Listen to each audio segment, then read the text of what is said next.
Hey first graders, I hope your Tuesday is going awesome today and you are ready to get started with some math. So here we go. I have some number sentences for you today. These are a little bit different from yesterday because yesterday they were all missing the sum or the answer to the addition problem. Today, some of these problems that you're going to solve have missing add-ins, but then we also have one that's just missing the sum. So thinking about the math fact strategies that you've learned so far this year, making 10, doubles plus and minus 1, see if you can solve these equations. So press pause for a little bit and see if you're able to solve these. Okay, hopefully you've had a chance to look at them. Now let's see how you did. Okay, so the first one was 7 plus something equals 10. Well, you guys have learned you're making 10 math facts this year, so you should be able to just know this one without even having to do really any math. 7 plus what makes 10? 7 and 3 make 10. So you should have gotten 3 for your missing add-in here. If you didn't know and you weren't sure on your making 10 facts, you could have drawn out 10. So there's 2, 4, 6, 8, 10. And then taken away the 7 that you knew. So 1, 2, 3, 4, 5, 6, 7. And you're left with 3. Okay, so that shows you that 3 is your missing add-in. For this one, 9 plus what equals 18? Well, I know my doubles. And I know 9 plus 9 makes 18. So you should have gotten 9 plus 9. If you didn't know this one, again, start by drawing a little picture of 18. 1, 2, 3, 4, 5, 6, 7, 8, 9, 10, 11, 12, 13, 14, 15, 16, 17, 18. And then take away the 9. 1, 2, 3, 4, 5, 6, 7, 8, 9. And you're left with 1, 2, 3, 4, 5, 6, 7, 8, 9. Okay, so there's always a way to figure out the answer. Even if you don't know the math fact strategy to use, you can always solve it by drawing a picture. All right, the last one we had was 3 plus 4. 3 and 4 are right next to each other on the number line, so I know I can use the double plus 1 or double minus 1 math fact strategy. I'm going to do double plus 1. So remember, that's where I choose the smallest add-in. So 3 plus 3, we have to double. 3 plus 3 is 6. And then we add one more. 6 plus 1 equals 7. So 3 plus 4 is 7. If you did double minus 1, you would just choose the larger add-in and double it. 4 plus 4 is 8. And then take 1 away. 8 minus 1 is 7. So no matter how you got the answers, you should have gotten 3, 9, and 7 for your answers. All right, now let's look at our word problem of the day. All right, we're going to use Apps Check to help us solve.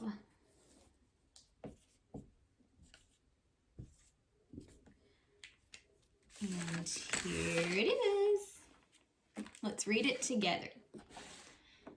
Lynn put up 6 strands of lights on Saturday. On Sunday, Lynn put up 7 more strands of lights. How many strands of lights did Lynn put up in all? Okay, so let's read back through this problem now, and we're going to be listening for what the question is that we're being asked this time. So here we go. Lynn put up 6 strands of lights on Saturday. On Sunday, Lynn put up 7 more strands of lights. How many strands of lights did Lynn put up in all? Did you hear the question? Here's the question right here. How many strands of lights did Lynn put up in all? See, it ends with a question mark. So we're trying to figure out how many lights he put up in all together. Let's read back through the problem now and listen for important information in each sentence. Lynn put up 6 strands of lights on Saturday. What's important in that sentence? 6 strands of lights. That's going to help us answer how many strands of lights he had in all. So 6 is important.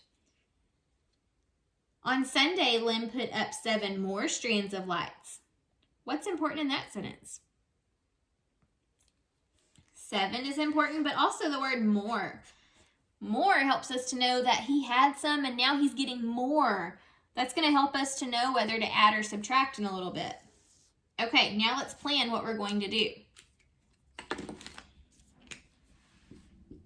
All right, so thinking about the problem, he started, I like to draw a little mat to kind of help us see what's going on. So Lynn put up 6 strands of lights. So that was part. He put up some. And then he put up some more on Sunday. He put up 7 more. So that's another part.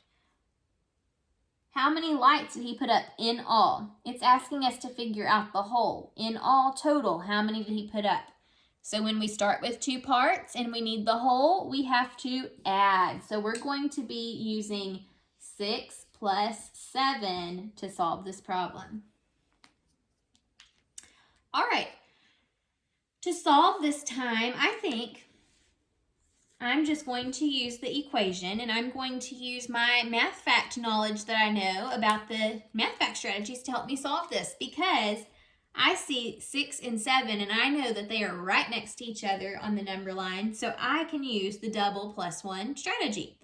So let's do it. All right, with double plus 1, I take the smallest addend and double it. So 6 plus 6 equals 12, and then add 1 more. 12 plus 1 equals 13. So 6 plus 7 is 13. Now let's check it. Okay, this time I'm going to draw a picture to help me solve it. I'm going to make a little chart here. Okay, so Saturday and Sunday. All right, so on Saturday, he put up 6 strands of lights. So 1, 2, 3, 4, 5, 6. Now, I know those don't look like strands of lights, but I'm just using circles to represent the strands. There's 6. On Sunday, he put up 7 more. So 1, 2, 3, 4, 5, 6, 7. How many strands of lights in all? So when we're being asked in all, we have to count how many there are all together. So let's do that. 1, 2, 3, 4, 5, 6, 7, 8, 9, 10, 11, 12, 13. So again, we got 13. So now I'm very confident in the answer, 13. So we should be able to answer this word problem now. How many strands of lights did Lynn put up in all? He put up 13 strands of lights. All right, we're going to talk some more today about generating numbers that are greater than and less than the given number. So let's see. Let's start out by building the number 1. Pretty simple, huh? How do I build the number 1? How many 10s do I need? Well, I don't need any 10s, right? Because 1 is just a 1-digit number. 10s are only there if there's 2 digits, but there's just 1, so there's no 10s. I just need 1. Okay. What is a number that is greater than 1? A number greater than 1. So remember, greater than means larger. So if I add another 1, is this number greater than 1? What's this number?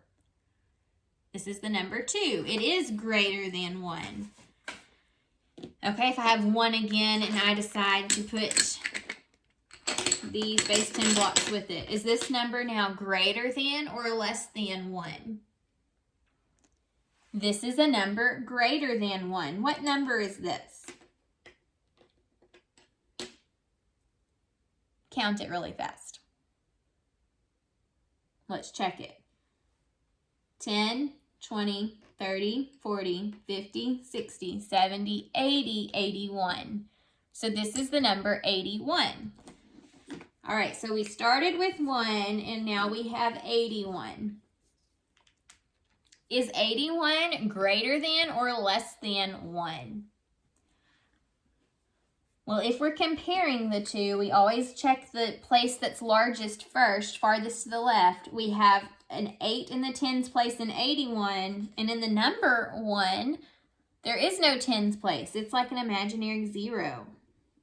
So 8 is the larger number here because it's the only one that has a tens place in 81. So that means this whole number 81 is larger. So we can put 2 dots, and 1 just gets 1 dot and connect the dots. Now this expression reads 1 is less than 81. If I wrote it in the opposite direction like this, then, well, that wasn't a very good greater than symbol. Then this would say 81 is greater than 1. Both of these are true. 1 is less than 81, and 81 is greater than 1. Okay, let's think back about where I just was at 1. What if I tell you or ask you to generate a number that's less than 1? What number would you say is less than 1? There's just one number less than 1. If I take away this 1, what am I left with? What number is this? This is 0. There's nothing there, so it's 0. So if we were comparing 1 and 0, 1 is greater than 0. Or 0 is less than 1. Okay? So 1 is greater than 0 because there's actually something there. 0 is less than 1 because there's nothing, and 1 has at least 1. Okay, let's do one more number. How about this time we do the number 98? Let's build 98. How many tens do I need for 98? In 98, there is a 9 in the tens place, so I need 9 tens. 1, 2, 3, 4, 5, 6, 7, 8, 9. All right. Now, how many ones do we need? 98 has 8 in the ones place, so we need 8 ones. 1, 2, 3, 4, 5, 6.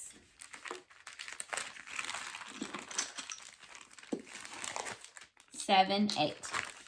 All right, so here's 98, or it should be, but we're going to count it first just to make sure. So count with me and let's double check and make sure this is 98. 10, 20, 30, 40, 50, 60, 70, 80, 90, 91, 92, 93, 94, 95, 96, 97, 98. Okay, let's generate a number that's less than 98. So in order to generate a number less than 98, what do I need to do? To make a number less than 98, we just have to take away, right? So I could take away some 10s and I can take away some 1s. What are we left with here? 10, 20, 30, 40, 50, 51, 52. So 52 is less than 98 because we took away from 98 and we made a smaller number that was less. We can also look at it like this and compare the two places. 52 has a 5 in the tens place and 98 has a 9 in the tens place.